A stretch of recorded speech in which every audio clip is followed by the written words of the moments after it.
ਵਾਹਿਗੁਰੂ ਜੀ ਕਾ ਖਾਲਸਾ, ਵਾਹਿਗੁਰੂ ਜੀ ਕੀ ਫਤਿਹ। ਖੋਜ ਗੁਰਬਾਣੀ ਵਿੱਚ ਆਪ ਸਭ ਦਾ ਸਵਾਗਤ ਹੈ ਜੀ। ਸਭ ਨੂੰ ਜੀ ਆਇਆਂ ਜੀ। ਆਓ ਅਸੀਂ ਸਾਰੇ ਮਿਲ ਕੇ ਪਹਿਲਾਂ ਸ਼ਬਦ ਦਾ ਉਚਾਰਨ ਅਤੇ ਉਸ ਤੋਂ ਉਪਰੰਤ ਉਸਦੇ ਅਰਥ ਕਰਾਂਗੇ। ਪੋਖਤ ਖਾਰ ਨ ਵਿਆਪਈ, ਕੰਠ ਮਿਲਿਆ ਹਰ ਨਾਏ, ਮਨ ਵੇਦਿਆ ਚਰਨਾਰ ਬਿੰਦ, ਦਰਸ਼ਨ ਲਗੜਾ ਸਾ, ਓਟ ਗੋਵਿੰਦ ਗੋਪਾਲ ਰਾਏ, ਸੇਵਾ ਸਾਮੀਲਾ, ਵਿਖਿਆ ਭੋ ਨ ਸਕਈ, ਮਿਲ ਸਾਧੂ ਗੁਣ ਗਾ, ਜੈ ਤੇ ਉਪਜੀ ਤੈ ਮਿਲੀ, ਸੱਚੀ ਪ੍ਰੀਤ ਸਮਾ, ਕਰ ਗਏ ਲੀਨੀ ਪਾਰ ਬ੍ਰਹਮ, ਬਹੁੜ ਨ ਵਿਛੜਿਆ, ਬਾਰ ਜਾਓ ਲਖ ਬੇਰਿਆ, ਹਰ ਸੱਜਣ ਅਗਮ ਅਗਾ, ਸਰਮ ਪਈ ਨਾਰਾਇਣੇ, ਨਾਨਕ ਦਰ ਪਈਆ, ਪੋਖ ਸੁਖੰਦਾ ਸਰਬ ਸੁਖ, ਜਿਸ ਬਖਸ਼ੇ ਬੇਪਰਵਾਹ, ਸਰਮ ਪਈ ਨਾਰਾਇਣੇ, ਨਾਨਕ ਦਰ ਪਈਆ, ਪੋਖ ਸੁਖੰਦਾ ਸਰਬ ਸੁਖ, ਜਿਸ ਬਖਸ਼ੇ ਬੇਪਰਵਾਹ। ਗੁਰੂ ਜੀ ਕਹਿੰਦੇ ਹਨ ਕਿ ਪੋਹ ਦੇ ਮਹੀਨੇ ਵਿੱਚ ਉਸ ਜੀਵ ਰੂਪ ਇਸਤਰੀ ਨੂੰ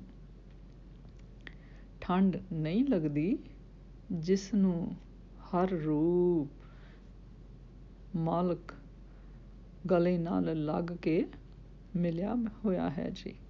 ਭਾਵ ਜਿਸ ਗੁਰਮੁਖ ਨੇ ਗੁਰਬਾਣੀ ਗੁਰਸ਼ਬਦ ਨੂੰ ਸਮਝ ਕੇ ਗੁਰੂ ਦਾ ਹੁਕਮ ਸਮਝ ਲਿਆ ਹੈ ਜੀ, ਕਿਉਂਕਿ ਉਸ ਦਾ ਮਨ ਪਰਮੇਸ਼ਰ ਦੇ ਚਰਨ ਕਮਲਾਂ ਨਾਲ ਵਿੰਨਿਆ ਹੋਇਆ ਹੈ ਅਤੇ ਬਿਰਤੀ ਹਰ ਦਰਸ਼ਨ ਵਿੱਚ ਜੁੜੀ ਹੋਈ ਹੈ ਜੀ। ਉਸ ਦੀ ਓਟ ਗੋਬਿੰਦ ਗੋਪਾਲ ਅਤੇ ਪਰਮੇਸ਼ਰ ਹੀ ਹੈ ਜੀ। ਉਸ ਨੇ ਆਪਣੇ ਮਾਲਕ ਦੀ ਸੇਵਾ ਦਾ ਲਾਭ ਪ੍ਰਾਪਤ ਕਰ ਲਿਆ ਹੈ ਜੀ। ਹੁਣ ਇਸ ਨੂੰ ਮਾਇਆਵੀ ਵਿਕਾਰ ਤੰਗ ਨਹੀਂ ਕਰ ਸਕਦੇ ਜੀ, ਕਿਉਂਕਿ ਉਸ ਨੇ ਗੁਰਸ਼ਬਦ ਗੁਰਬਾਣੀ ਦੀ ਸਿੱਖ ਰਾਹੀਂ ਸਾਧੂ ਮਹਾਂਪੁਰਸ਼ ਨੂੰ ਮਿਲ ਕੇ ਪਰਮੇਸ਼ਰ ਦੇ ਗੁਣਾਂ ਦੀ ਬਾਂਹ ਫੜ ਲਈ ਹੈ ਜੀ। ਉਹ ਜੀਵ ਰੂਪ ਇਸਤਰੀ ਗੁਰਮੁਖ ਸੱਚੀ ਪ੍ਰੀਤ ਵਿੱਚ ਸਮਾਤ ਹੋਣ ਕਰਕੇ ਜਿਸ ਤੋਂ ਪੈਦਾ ਹੋਈ ਹੈ,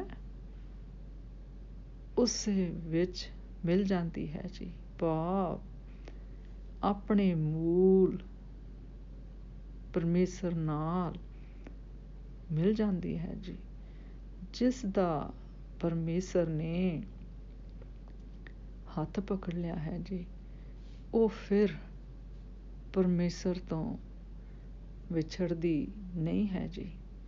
ਫਿਰ ਗੁਰੂ ਜੀ ਕਹਿੰਦੇ ਹਨ, ਮੈਂ ਅਗਮ ਅਤੇ ਅਥਾਹ ਹਰ ਰੂਪ ਸੱਜਣ ਤੋਂ ਲੱਖ ਵਾਰ ਕੁਰਬਾਨ ਜਾਂਦਾ ਹਾਂ, ਜਿਨ੍ਹਾਂ ਨੇ ਗੁਰਸ਼ਬਦ ਗੁਰਬਾਣੀ ਰਾਹੀਂ ਉਸ ਪਰਮੇਸ਼ਰ ਦੇ ਹੁਕਮ ਨੂੰ ਸਮਝਿਆ ਹੈ ਜੀ, ਅਤੇ ਉਹ ਉਸ ਦੇ ਦਰ ਉੱਤੇ ਆ ਪਏ ਹਨ ਜੀ। ਮਰਿਆਦਾ ਪਰਮਾਤਮਾ ਫਿਰ ਉਹਨਾਂ ਦਿਗਿਆਂ ਦੀ ਆਪ ਰੱਖਦਾ ਹੈ ਜੀ। ਜਿਸ ਉੱਤੇ ਬੇਪਰਵਾਹ ਪਰਮੇਸ਼ਰ ਬਖਸ਼ਿਸ਼ ਕਰਦਾ ਹੈ, ਉਸ ਨੂੰ ਪੋਹ ਦਾ ਮਹੀਨਾ ਸੁਹਾਵਣਾ ਲੱਗਦਾ ਹੈ ਜੀ, ਅਤੇ ਸਾਰੇ ਸੁੱਖ ਪ੍ਰਾਪਤ ਹੋ ਜਾਂਦੇ ਹਨ ਜੀ। ਇਸ ਸ਼ਬਦ ਦਾ ਸਾਰ ਇਸ ਤਰ੍ਹਾਂ ਹੈ ਜੀ ਕਿ ਗੁਰੂ ਜੀ ਕਹਿੰਦੇ ਹਨ, ਜਿਸ ਤਰ੍ਹਾਂ ਮੱਘਰ ਤੋਂ ਬਾਅਦ ਪੋਹ ਦੇ ਮਹੀਨੇ ਦੀ ਵਾਰੀ ਆਉਂਦੀ ਹੈ, ਪੋਹ ਵਿੱਚ ਠੰਡ ਪੂਰੇ ਜੋਬਨ 'ਤੇ ਹੁੰਦੀ ਹੈ ਜੀ। ਸਰਦੀ ਨਾਲ ਹੱਥ ਠਰਦੇ ਹਨ, ਦੰਦਾਂ ਦਾ ਦਦਰਕਾ ਵੱਜਦਾ ਹੈ ਅਤੇ ਜਿੱਥੇ ਬਰਫ਼ ਪੈਂਦੀ ਹੈ ਉੱਥੋਂ ਦਾ ਵਾਤਾਵਰਣ ਹੋਰ ਤਰ੍ਹਾਂ ਦਾ ਹੁੰਦਾ ਹੈ। ਸਰਦੀ ਨਾਲ ਫਲਾਂ ਵਿੱਚ ਰਸ ਸੁੱਕਣਾ ਸ਼ੁਰੂ ਹੋ ਜਾਂਦਾ ਹੈ। ਸਰਦੀ ਨਾਲ ਕੇਵਲ ਮਨੁੱਖੀ ਸਰੀਰ ਹੀ ਨਹੀਂ ਸੁੰਗੜਦੇ, ਸਗੋਂ ਪੰਛੀ ਵੀ ਕੰਬ ਕੇ ਆਪਣੇ ਸਰੀਰ ਨੂੰ ਇਕੱਠਾ ਕਰ ਲੈਂਦੇ ਹਨ ਜੀ। ਬਾਗ ਬਗੀਚਿਆਂ ਵਿੱਚ ਜਿੱਥੇ ਚਹਿਲ ਪਹਿਲ ਤੇ ਬਹਾਰ ਹੁੰਦੀ ਸੀ, ਦਰਸ਼ਕਾਂ ਦੀ ਭੀੜ ਹੁੰਦੀ ਸੀ, ਉੱਥੇ ਮੌਸਮ ਦੀ ਤਬਦੀਲੀ ਹੋਣ ਕਾਰਨ ਉਦਾਸੀ ਤੇ ਸਨਾਟੇ ਵਾਲੀ ਦਸ਼ਾ ਬਣ ਜਾਂਦੀ ਹੈ ਜੀ।